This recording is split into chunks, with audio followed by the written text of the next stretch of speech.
In this video, I'm going to explain to all of you about how to make futuristic sci-fi table in Sketchup. Okay, first of all, we have to make a basic shape with rectangle or rotated rectangle. We have to start from here, and then we can drag it to the another position around 1500 millimeter. Sorry. Okay, so then we have to set the weight of the table itself around 500 millimeter, and then we have to push it to the upper position around 750 millimeter. It's enough.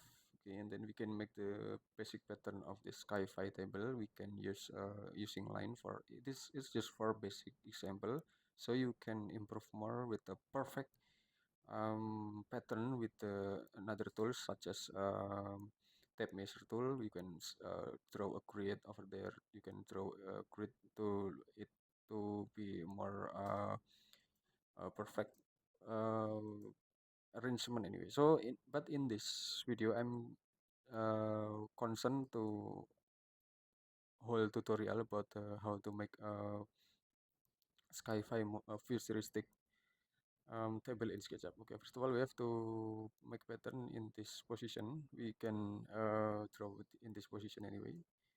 So then we have to create a sloping line over there, and then we can make the sloping line again. Then we can create the sloping line again. Okay, just like this. So and then we can delete some unnecessary element over there. We can just delete it. Okay, so it's about it, and then we can offset it inside. We can select it, select it, and we can offset it inside around 30 millimeter only. So and then we have to draw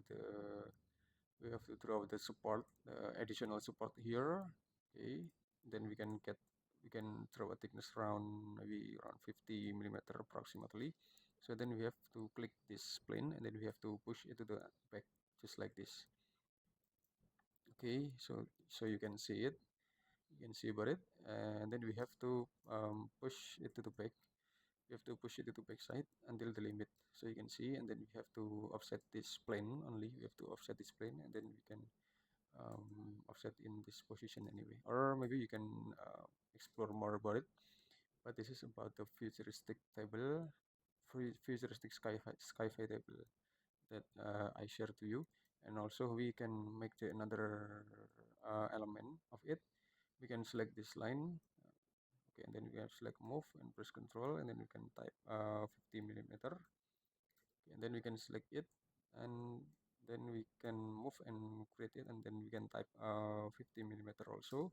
So and then we can make the another material with brick cladding. We can use this, and then we can set the texture. Maybe we can just type on there 100 only, so it look more representative anyway. And okay, I think it's enough anyway. You can explore more about it, and then you can make it group, and then you can deselect this surface, and then you can select the color, and then you can explore more about the color of this um, table itself. Maybe you can use the orange color or many more, or yeah, it's depend on you anyway. You can set it. Okay, maybe just something like this, and then you can set the color of it. Thanks for watching. I hope it will be a lot of benefit to all of you, and just wait for my next video. Thank you.